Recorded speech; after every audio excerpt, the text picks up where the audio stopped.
The Territorial Cup is finally here. The 15th ranked Arizona Wildcats visit Tempe this weekend to take on Arizona State for a long-awaited rivalry matchup. Nick Borgia of Devil's Digest here alongside publisher Hoder Bino, hoping everyone had a wonderful Thanksgiving holiday, but it's finally time to look at this Territorial Cup. So all week long we've heard from Kenny Dillingham and players about how it's now a one-game season for a game that typically has a lot of passion, a lot of emotion, but Dillingham said that these factors cannot be the deciding factors when push comes to shove on Saturday. Yeah, I think Dillingham really stated the obvious, but something that's in a rivalry game like this may be easier said than accomplished, and that's really to make sure that your passion does not really spill over to emotion.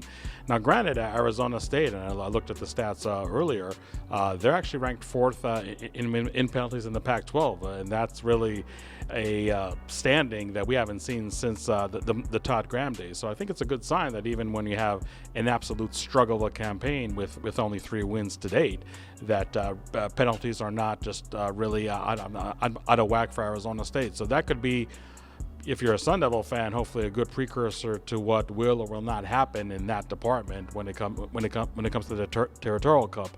Obviously Arizona State is a team that is desperate for a win, and when you play your in-state rival, that desperation can definitely kick up several more notches. But really keeping your emotions in check, making sure not only penalty-wise but just mental mistakes that you really haven't done all season don't really now come to light in large volumes, I should say, because sometimes we do see that from the contest against Arizona. You talk about the Wildcats; they're going to come into this game knowing if they do or do not have a shot at the Pac-12 championship game. The game between Oregon State and Oregon is going to be played on Friday.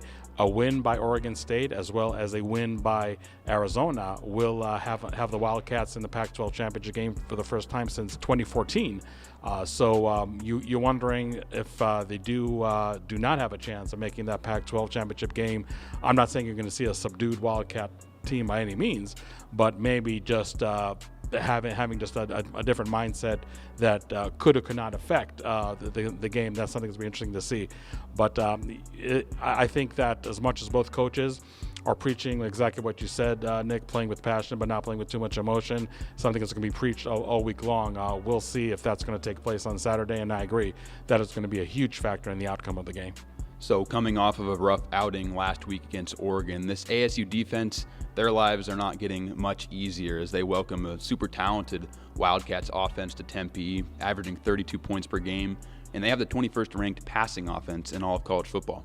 Yeah, this is absolutely going to be another stiff test for Arizona State.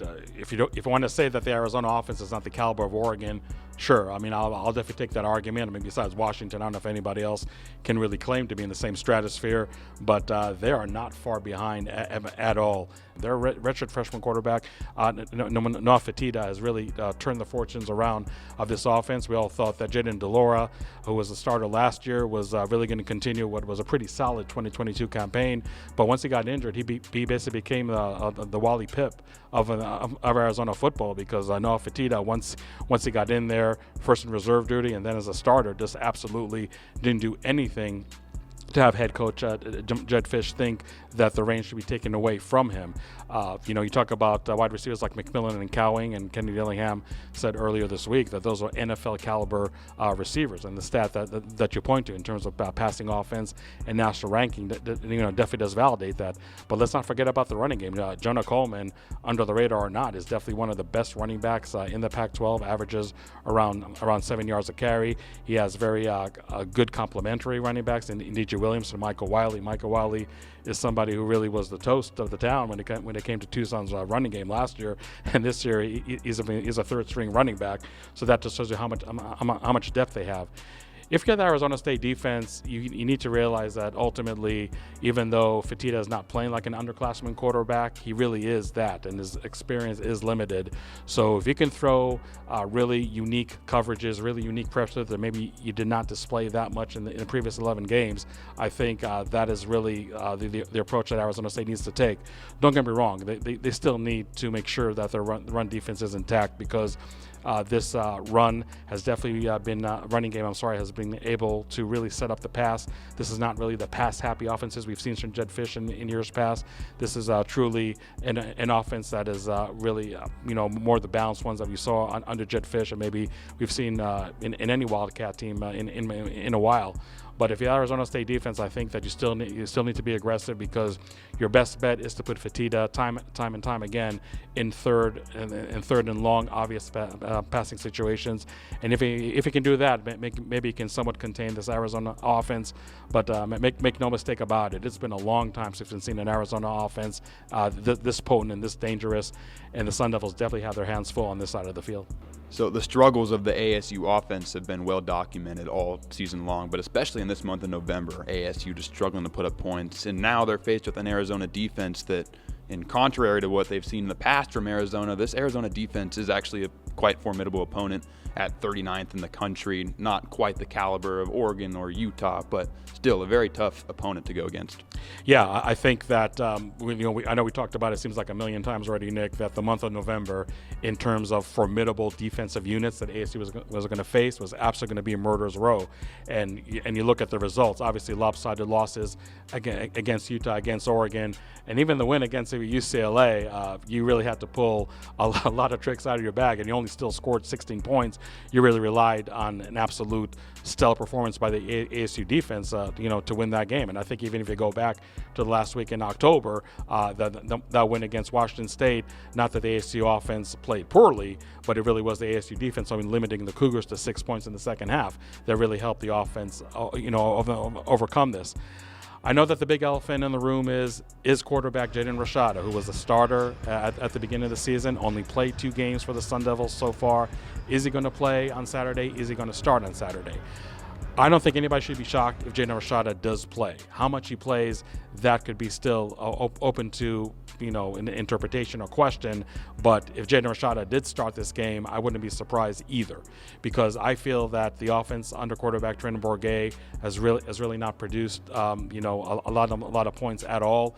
I know there are a lot of other factors in place: offensive line, being battered, receivers, tight ends, not really gaining separation from defensive backs and linebackers on a consistent basis. But nonetheless, this is an offense that really needs a shot in the arm.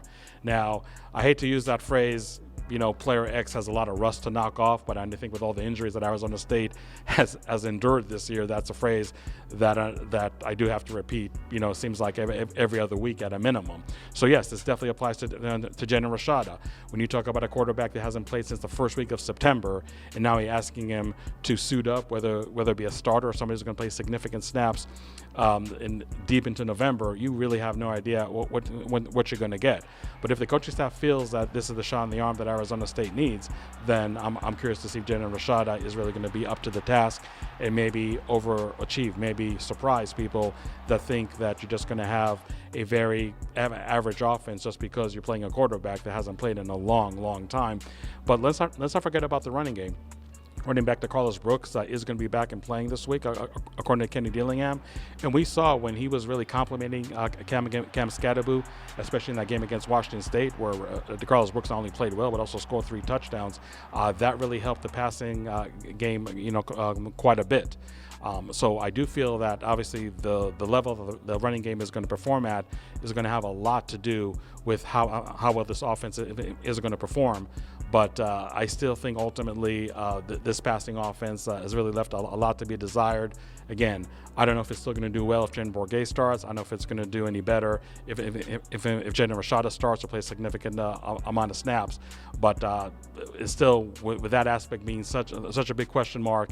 And like you said, Nick, they're playing against a defense that is no slouch whatsoever. It's averaging 20 points a game. It is definitely one of the best defenses in the Pac-12 from top to bottom. And when you have an offense that really has been sputtering the whole month of November against defenses which are maybe slightly better than what Arizona has right now, it's definitely going to be a tall task. And again, whoever's going to play at quarterback, I don't know really if that's going to be the difference for the ASU offense on Saturday in the Territorial Cup. So as we kind of talked about in the open, in games like this one, people often say that records are just out the window. Arizona, 15th in the country. They're 8-3 on the year. Arizona State, quite the opposite, 3-8 on the year, you're a Sun Devil fan, you're hoping that does all go out the window because it does come down to this one game for both of these teams. So with that in mind, how do you see this going down at Mountain America Stadium on Saturday?